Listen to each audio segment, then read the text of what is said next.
Amidst the relentless heat of yet another scorching week, the discontent among the workers at the Lone Star Cement Factory had reached critical levels.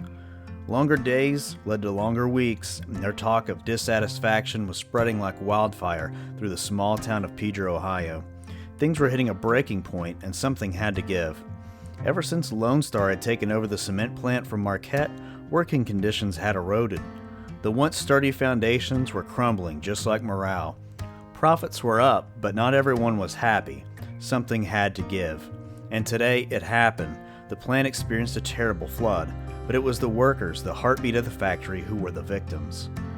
As the water flooded the basement levels, workers were unable to escape and perished. Their bodies never recovered. The final victim of this accident was the plant itself. This accident was the grand finale in its demise, or so the story goes.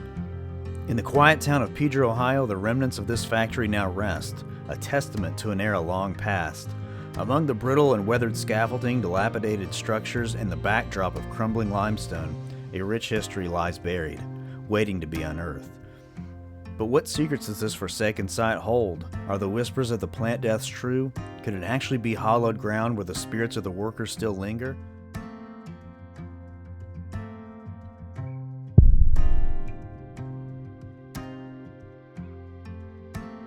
Lawrence County, Ohio is home to a staggering 23 blast furnaces. The geology of the region, abundant in coal and iron ore deposits, made it an ideal location for these industrial wonders. Picture 1,800 square miles of rugged terrain across southern Ohio filled with coal. This area became known as Hanging Rock Iron Region, and it furnished ordnance for wartime and helped keep hungry steel mills fed. Many of those blast furnaces, long retired, have since been memorialized through various monuments in the area, and it was upon their shoulders that this region grew. In 1906, the Superior Portland Cement Company acquired the land and embarked on the construction of the Superior Cement Plant.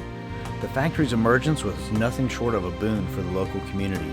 The convergence of multiple blast furnaces, robust manufacturing capabilities, and the region's rich coal and iron deposits, coupled with an established railroad and river access, created the perfect storm for the company's success. Over the years, the ownership of the plant shifted like tides. Marquette had taken hold of the reins, and under their watch, workers toiled seemingly content until the ominous shadow of Lone Star Cement fell upon the site. Working conditions deteriorated and discontent brewed. A strike erupted and production ground to a halt. The factory doors were then closed forever.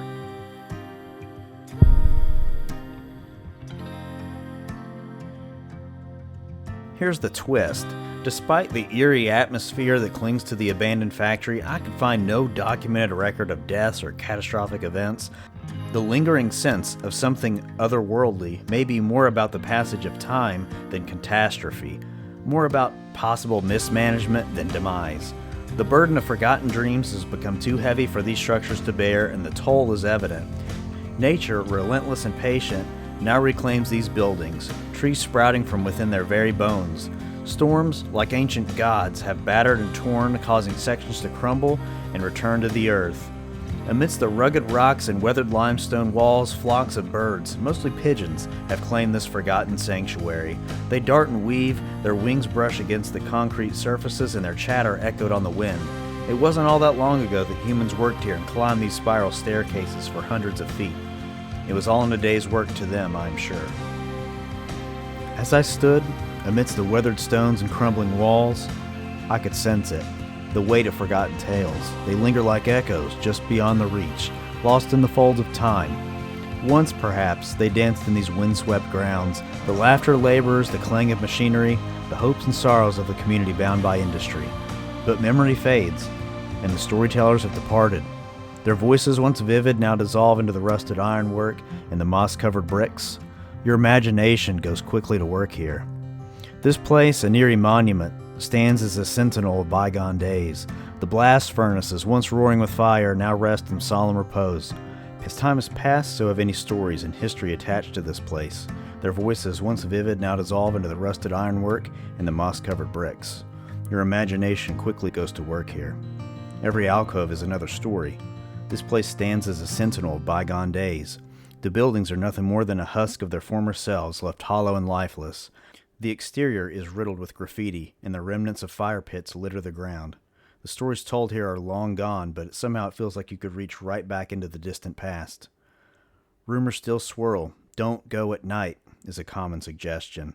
But in the end, it's just time and erosion that labor here. No ghouls or spirits seem to linger. If you enjoyed this story, please consider supporting the channel. If you have a location, preferably in eastern Kentucky, that has some stories that could be unearthed, let me know in the comments. Follow the channel and share with someone who may find this story interesting. Thank you.